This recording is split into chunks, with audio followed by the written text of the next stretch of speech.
तो आइए दोस्तों, आज हम स्टार्ट करते हैं घातांक और करने। देखिए दोस्तों, ये बंसी वाला भाग हम लोग इसको देहात में गाते हैं। ये हो गया, तो ये हमारे, इसको हम लोग स्क्वायर रूट कहते हैं और इसको क्यूब रूट। तो देखिए दोस्तों, जैसे √4 का हम लोग √2 2 करके बराबर 2 लिख सकते हैं। इसी तरह अगर √5 हो तो चूँकि हम लोग जानते हैं कि यहाँ पे कुछ नहीं तो 2 छिपा हुआ रहता है और किसी संख्या के पावर में कुछ नहीं तो 1 रहता है, तो इसको हम इस तरह लिख सकते हैं।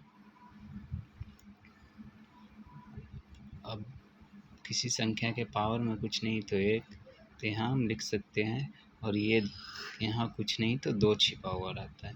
तो इसको लिखने का तरीका ये है कि यहाँ हम 5 लिखेंगे और ये पावर 1, और ये संख्या ये जाकर यहाँ से उड़ेगा और इसके भट्टा में आके गिरेगा, और 5 पर पावर 1/2 हम लिख सकते हैं। अब आइए दोस्तों, इसी प्रकार 3√7 है, तो इसको भी हम 7 पावर में कुछ नहीं तो 1, और ये 3 इधर से उड़ेगा और इसके भट्टा में आके गिरेगा। इस प्रकार हम लिख सकते हैं। अब आइए दोस्तों, इसको हम समझा देते हैं। जैसे √16 है, इसको हम इस प्रकार लिख सकते हैं। √4 के पावर में 4 के पावर 2 लिख सकते हैं। अब आगे 4 और ये पावर में कुछ नहीं तो 1, अब ये 2 यहाँ कुछ नहीं तो 2 है, ये आकर यहाँ गिरेगा और यहाँ ये कट गया बराबर 4। अब दोस्तों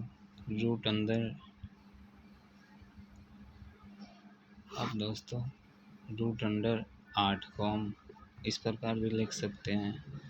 √2 गुने 2 बराबर, तो 2 जोड़ा हम बाहर निकालेंगे, किसी भी जोड़ा बाहर निकाल के बराबर 2√2 हम लिख सकते हैं। अब इसी प्रकार 3√5 है,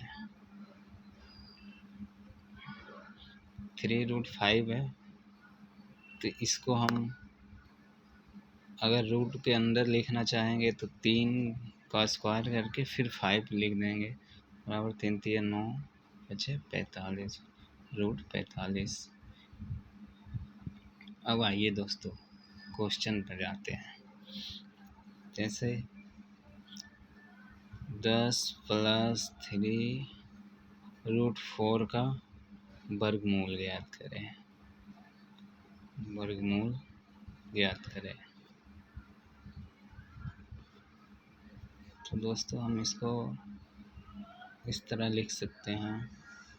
√10 + 3 और 4 का वर्गमूल 2 बराबर 3 दूना 6 + 10 बराबर √16 बराबर 16 का वर्गमूल 4। इस तरह हम लिख सकते हैं। अब आइए दोस्तों,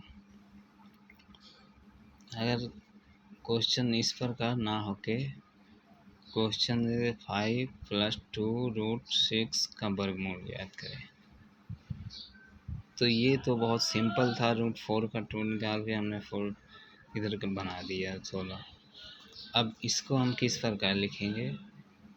अब किसी संख्या के रूट पे रूट हो और रूट के पीछे 2 हों, तो इसको बनाने का तरीका है कि 2 ऐसे संख्या सोचें जिसको जोड़ने पे 5 और गुना करने पे इधर का संख्या प्राप्त हो। तो हम 3 और 2 ले सकते हैं। जैसे 3 और बीच में जो साइन है उसी को लिखेंगे 3 या 2 और दोनों पे रूट चढ़ा दें आंसर। अब आप लोग सोच रहे होंगे अगर यहाँ 2 ना रहे तो देखिए दोस्तों 2 ना रहे, मान लिया जाए 8 + 3 √7 है, इसका वर्गमूल फाइंड करें तो बराबर हम इसको लिख सकते हैं 8 + 3 × 2√2, क्योंकि अगर ऊपर भी 2 और नीचे भी 2 लिख देंगे तो इससे हमें कोई फ़र्क नहीं पड़ेगा √7। अब आइए दोस्तों, अब हो गया रूट अंडर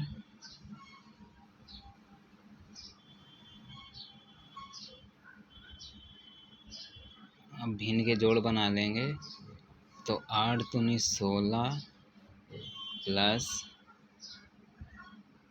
3 √2 3 × 2 √7 बटा 2, इस प्रकार हम लिख सकते हैं। फिर दोस्तों √16 प्लस, अब हम इस 3 को कहेंगे कि आप इधर से इधर चले जाओ, तो इसका अंदर करेंगे तो हो जाएगा 3 × 3 = 9 और 7 × 63 यानी 2√63/2। तो दोस्तों आगे आइए, फिर हम इसको 2 ऐसे संख्या जोड़े सोचेंगे जिसको जोड़ने पे 16 और गुना करने पे 63 हो, तो हम 9 और 7 ले सकते हैं। बड़ा संख्या हमेशा पहले लिखेंगे, तो 9 जो साइन है साइन वही रहने देंगे और 7 तो √9 √7 और 2 भी रूट के अंदर ही है, यहाँ से देखिए तो √2 बराबर हम 3 का वर्गमूल 9 का वर्गमूल 3 हो जाएगा और √7 √2 आंसर।